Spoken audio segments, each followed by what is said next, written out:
মাঝে মাঝে আত্মীয় স্বজনদের বাসায় ঘুরতে যেমন আমরা খুব ভালোবাসি, ঠিক তেমনই আমাদের বাসাতেও যখন আত্মীয় স্বজন বেড়াতে আসে তখন ভীষণ ভালো লাগে। আত্মীয়তার সম্পর্ক তো তখনই ঠিক থাকে যখন আত্মীয় স্বজনের বাসায় ঘুরতে যাওয়া হয়, তারাও আমাদের বাসায় মাঝে মাঝে বেড়াতে আসে। আসসালামু আলাইকুম এভরিওয়ান, কেমন আছেন আপনারা সবাই? আজকে আমি সম্পূর্ণ নতুন একটা ভিডিও নিয়ে আপনাদের মাঝে চলে এসেছি।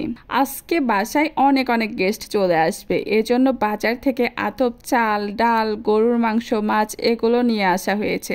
আর বাসায় যখন অনেক গেস্ট আসে তখন বাসায় কাজের পরিমাণটাও অনেক বেড়ে যায়। এজন্য আমরা সবসময় চেষ্টা করি পরিবারের সবাই মিলে হাতে হাতে কাজ করতে।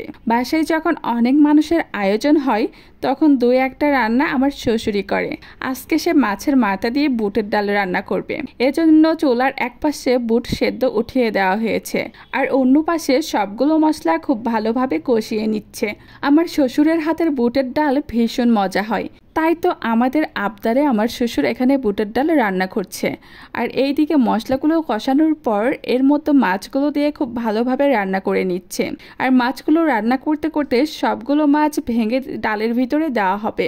মাছ ভেঙে দিয়ে বুটের ডাল রান্না করলে খেতে আরও ভীষণ মজা হয়। রান্না করা হয়ে আসছে, এখন মাছগুলো বুটের ডালের ভিতরে দিয়ে দিবে। এরপর আবার বেশ কিছুক্ষণ রান্না করে নিবে। বাসায় যেহেতু গেস্ট আসতেছে এই জন্য আজকে বাসায় অনেক কিছুই রান্না হচ্ছে।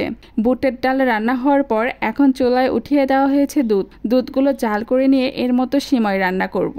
এইদিকে গরুর মাংস, মুরগির মাংস ভুনা সব কিছুই কমপ্লিট হয়ে গেছে। আমরা সব সময়ই চেষ্টা করি বাসায় যেদিন গেস্ট আসবে সেদিন গেস্ট বাসায় পৌঁছানোর আগেই সব রান্নাগুলো কমপ্লিট করে রাখতে। এতে করে কি হয়, বাসায় গেস্ট আসলে তাদেরকে ভালো মতো সময় দিতে পারি, তাদের সঙ্গে বসে গল্প করতে পারি, আড্ডা দিতে পারি। রান্নাগুলো যদি কমপ্লিট না করা থাকে তাহলে দেখা যায় যে বাসায় গেস্ট আসছে অথচ তাদের সঙ্গে গল্প করার মতন সময়টাও আমাদের হাতে নেই। আমরা রান্নার কাজে অনেক ব্যস্ত হয়ে আছি, এই জিনিসটা আমার একদম ভালো লাগে না। কারণ বাসায় যখন গেস্ট আসে তাদের সঙ্গে যদি ভালোভাবে গল্প না করি তাহলে তারাও কিন্তু খুব একটা কমফোর্টেবল ফিল করে না। মোটামুটি এইদিকে সবগুলো রান্না কমপ্লিট হয়ে গেছে। গেস্টদেরকে নাস্তা দিয়ে এইদিকে আমি খাবারগুলো রেডি করে নিচ্ছিলাম।